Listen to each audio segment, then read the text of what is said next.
Hi and welcome to another episode of Essential Lightroom. In this week's video I'm going to show you how I processed this entire image from start to end.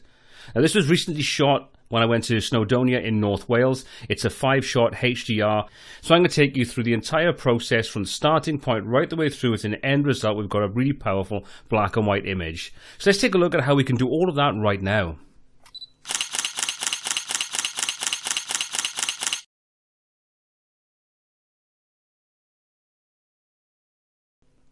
Okay, so I've got my exposures ready to start working, and the first thing we're going to do is run these through the HDR setup.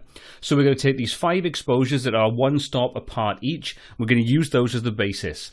Now I like to work with HDR when it comes to black and white because the increased tonal information from the extra dynamic range gives you more scope to create really powerful black and white images. So let's take a look at how we put those together first of all, and then we'll move on and start processing them. So all we need to do is select all of the images, and once we've done that we can right click on any of these images and come down to photo merge and then choose HDR.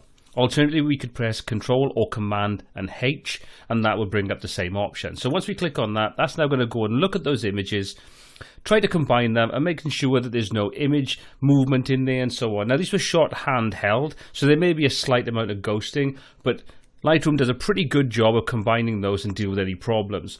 And there you can see we've got everything put together. Now even though it looks pretty flat at the moment, we do have a huge range of tonal information available to us. This is just a preview of all those tones put together in a very flat image. So provided I'm happy with everything on there and there's nothing I need to do with de-ghosting, and from taking a look at this and from working on it, there's next to no movement in this. There's no ghosting problems with this one. I'll leave auto align and auto tone set on there, and I'll just simply click on merge, and that will then go through. If you take a look at the top left, you can see it's now creating the HDR image for us. Once it's created that, it'll create a DNG file, which is the sort of negative version for Adobe, and that will keep all that information in there, and then we can start working with that DNG file. Okay, so that's finished processing, and there we go. If we take a look, we've now got our DNG file.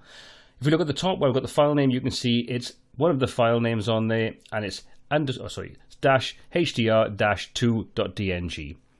Right, I click on that, I just click on D to go to the develop module, and you can see we've got the image ready.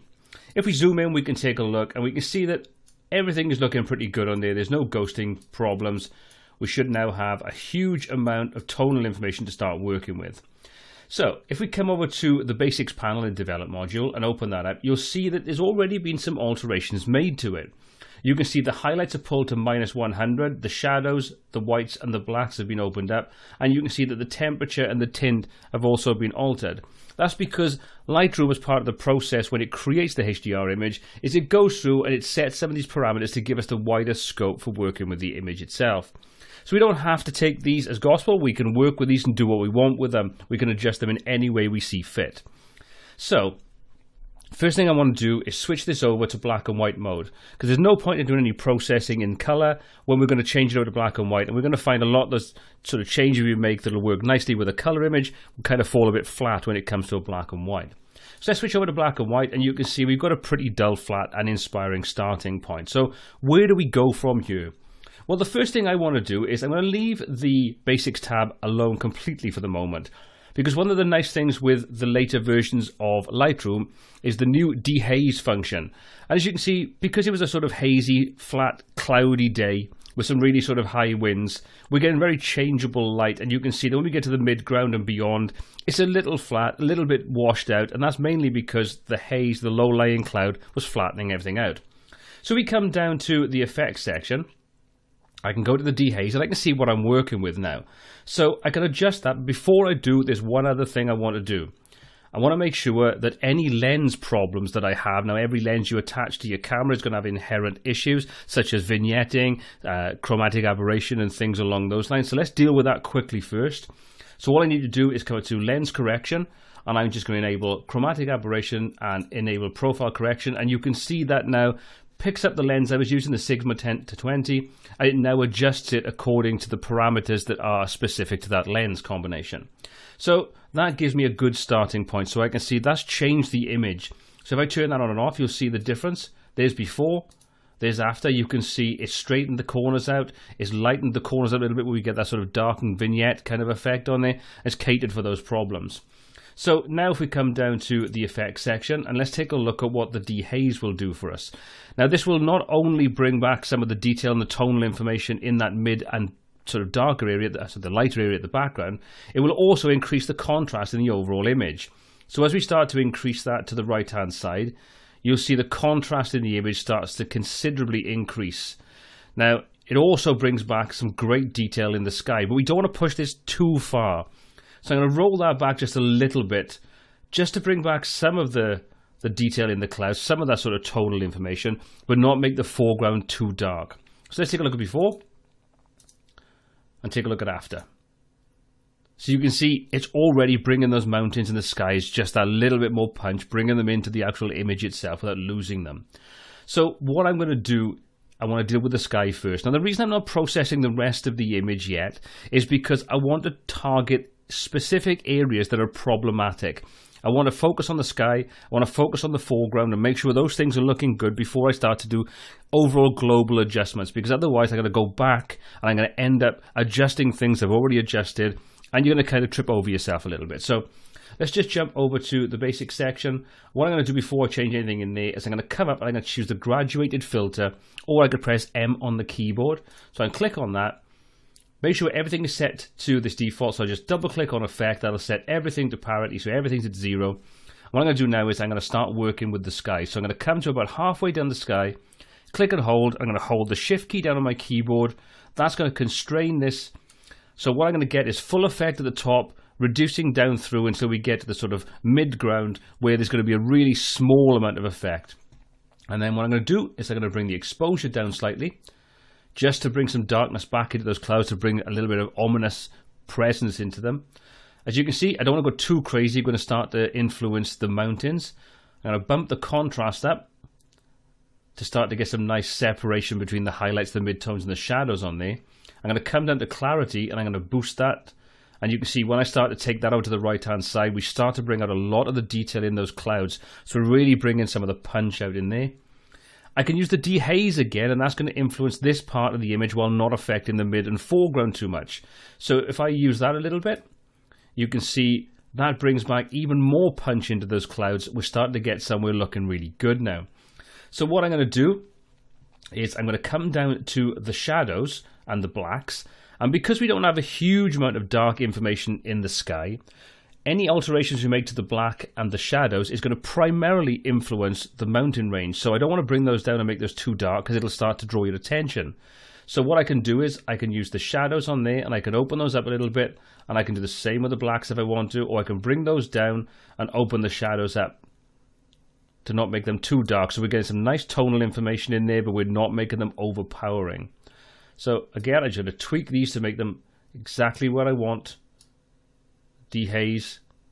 Like I say, I don't want to go too crazy with that. Any alteration I make to that, I can sort of adjust the shadows a little bit more to bring some of that out.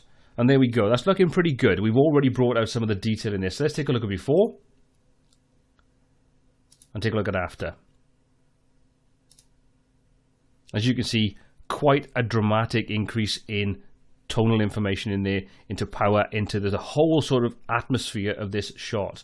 So I'll say I'm happy with that, and I click on done. So we're already getting closer to the image that I want to work with. It still looks a little flat, but we've got a lot more information in there.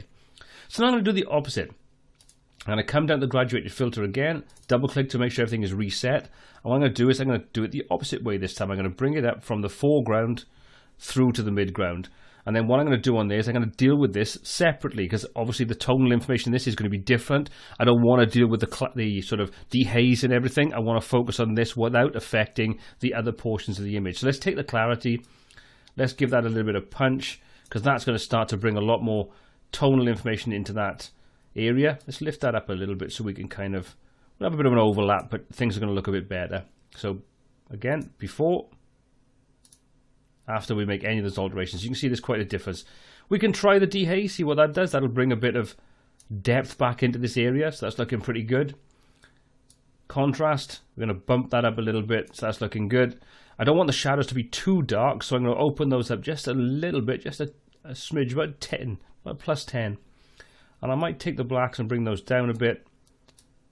And take the whites and the highlights just to get some nice contrast in there. So that's looking better. I like that. That's looking pretty good. So I click on done. So we've now got an image that looks a lot better. So let's take a look at the before and after, and then we'll move on to processing the rest of the image as an overall image. Okay, so let's take a look at the starting point and where we are now to see the dramatic difference between the two. So this is our color, our first shot, the HDR image put together.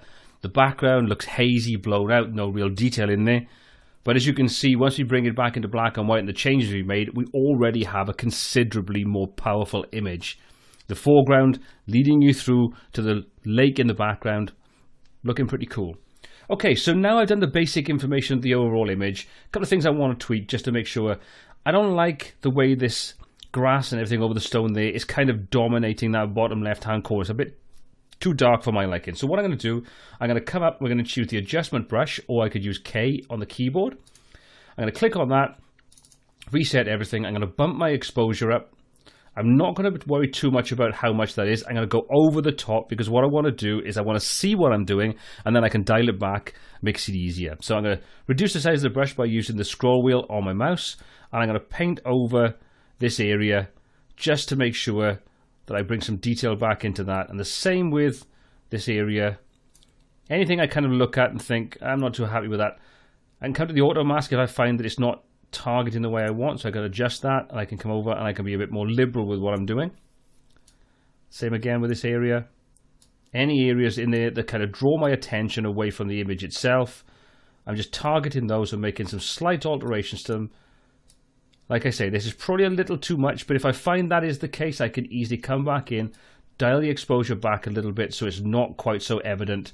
And you can see that kind of takes away from those dark areas in the image. And what I can also do is if I find that these mountains are looking a little dark, I could do exactly the same thing. So I could easily come to the auto mask because we have really good tonal information, some separation there between the sky, which is quite light, and the areas in the mountain, which is quite dark. So if I wanted to adjust those, I can easily come in and I can create a new adjustment brush. So I can just say, I'm done with that. Click the adjustment brush to create a new one. Leave everything as it is because the exposure values, that's fine for me. Increase the size of the brush and making sure that auto mask is selected with a nice soft feather and the same, a nice high flow. And then what I can do is I can come over this and I can paint it in there. Now I know this is way too much. But what I can do now is once I've done that, I can check to make sure that I've got everything I want. So you can see once I hover over the little node, you can see that's showing us the masked area of what's been affected. And you can see I've only targeted the darker portions of this particular part of the image. So now I can focus on just dealing with those. So I can deal with the exposure, bring that down a little bit. I can go to dehaze. And I can go to clarity just to give those some serious punch. But then I can use the shadows to open up the detail in there. And the same goes with the black. So I can just target what I want in there and knowing that I'm only affecting those particular parts of the image. So I can control how dark or how light or how contrasty or whatever I want to control in that particular part of the image. So that's looking pretty good. Let's look at before. Let's look at after. So you can see those little darker areas now have been dealt with quite nicely. Okay, so we'll click on done, and that's the adjustment brush controlling those particular parts of the image. So now I can target the overall image and I can adjust things in there if I want to. Now because we switched this into a black and white mode, I can still use the color information to affect the tonal information underneath the image. So if we just switch back to the original source image, you can see we have these sort of orangey brown kind of colors, let's see yellow and so on in the sort of scrubland, and we've got a sort of browny red kind of tint in the heather that's in the background, on the midground I should say. So we can target those colors and adjust those inside the black and white image. So let's put it back to the original black and white version. And let's just come down to black and white. And then you can see we've got this black and white mix. And you can see we've got all the red, green, blue and so on colors. We can adjust those. So let's just say, for example, I'll take this red mix and I'll adjust that. And I'll do the same with the orange. You can see once I start to adjust the orange, that being the primary color that's been affected inside the sort of scrubland we've got in the midground, you can see that makes a considerable difference. So we can adjust that to give it any kind of tone we want inside the image. So we can easily tweak that to get exactly what we want. If we want to make it darker, we can do that. So we can kind of make everything feel like it's all the same tone. Problem with that is we kind of lose any separation between the foreground, midground, and the background. So what I'm going to do is I'm going to actually lighten these up just a smidge. Probably around about there. Before and after. So you can see it does make a difference. They're not massive differences, but they're enough difference to make the tweaking adjustments noticeable. What you could do if you wanted to, you could use the direct selection, and we could click on this, and then we could go to any area in the image, and we can click with the left mouse button, drag up to increase, and you can see the sliders on the right hand side now adjust, and the tonal information in that particular part of the image adjusts. And if we take it down while holding the left mouse button down, we'll darken those down. So you can see we can adjust that and target the colors directly in the image itself. So I'm going to undo that. I don't want to make those changes.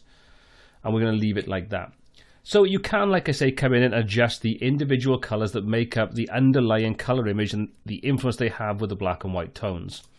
So once we've done that, we can jump back into the tone curve and we can make some adjustments on there. So what I'll tend to do is start off with a simple S curve.